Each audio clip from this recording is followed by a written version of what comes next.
สุดท้ายពួកយើងមកពីខាងក្រុមហ៊ុន AI Electronic ហើយបានពំនាំយកជាមួយនឹង challenge ក៏ដូចជាមានសំណួរផ្សេងៗដើម្បីសួរទៅសិស្សនិស្សិតក៏ដូចជាភ្ញៀវដែលបានចូលរួមលេងសង្ក្រាន្តនៅក្នុងថ្ងៃនេះផងដែរចង់ដឹងថាចំណាប់អារម្មណ៍យ៉ាងណានោះសូមតាមដានទស្សនាទាំងអស់គ្នា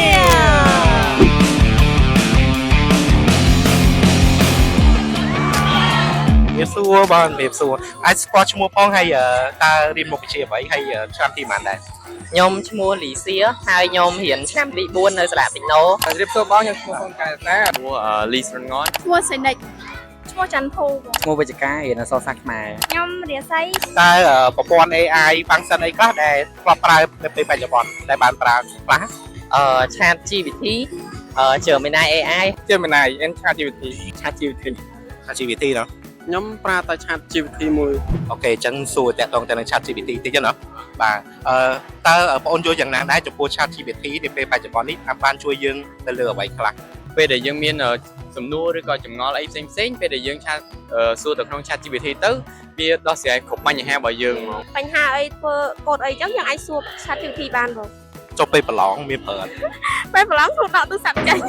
ដោះស្រាយរំហាត់ឬក៏ស្រាវជ្រាវមេរៀន អាចដោះស្រាយបានទាំងអស់ហ្មងគ្រប់សំណួររបស់យើង នៅចម្លាអ្វីមួយដែលយើងថាឆ្ងល់យើងធ្វើអត់ចេញយើងដោះស្រាយយើងអាចប្រែឲ្យជាជំនួយ ដូចយើងមានណាគេម្នាក់ដែលនៅចាំជួយយើងរហូតអញ្ចឹង គាត់ដឹងកូដដៅរបស់យើងច្បាស់លាស់ចឹងឲ្យ specific information មកយើង OPI លេខនេះជូនដល់បងអូនផងដែរបាទអរគុណច្រើនបាទអរគុណបាទអរគុណច្រើនតើប្រព័ន្ធ AI ទាំងអស់ហ្នឹងជះឥទ្ធិពលទៅលើយើងនាពេលបច្ចុប្បន្នអ្វីខ្លះ ដោយលំហាត់កណិតពេលខ្លះក៏វាអាចធ្វើចេញមកខុសដែរ ពេលខ្លះយើងលំហាត់ហ្នឹងយើងអាចនឹងចេះប៉ុន្តែយើងអត់ទុកចិត្តខ្លួនឯងវាទៅជាចឹងវិញណា យើងមានកម្មវិធី AI ហ្នឹងវាធ្វើឲ្យយើងខ្ជិល គឺអាចថាបាត់ privacy របស់យើងដែរបង បាទអរគុណ អូខេចារាល់ថ្ងៃអូនមាន laptop ប្រាប់តខ្លួននៅ ខ្ញុំមានហើយបង មានតែ model អីដែរអូន model Lenovo ម៉ាក់ដែល ម៉ាក MSI អញ្ចឹងអាចប្រាប់ពី spec computer ដែលកំពុងប្រើបានទេ ចំពោះ spec computer របស់ខ្ញុំគឺខ្ញុំប្រើ Asus ROG 17បងពពួក gaming ម៉ាក់ដែលម៉ាក់ដែលអរគុណឥឡូវមួយទៀតលេង challenge ហ្មងនិយាយឲ្យញាប់កុំឲ្យតដិត មួយកដោមួយកដោមួយកដោមួយកដោមួយកដោមួយកដោមួយកដោមួយកដោមួយកដោ អីគេមួយមិញ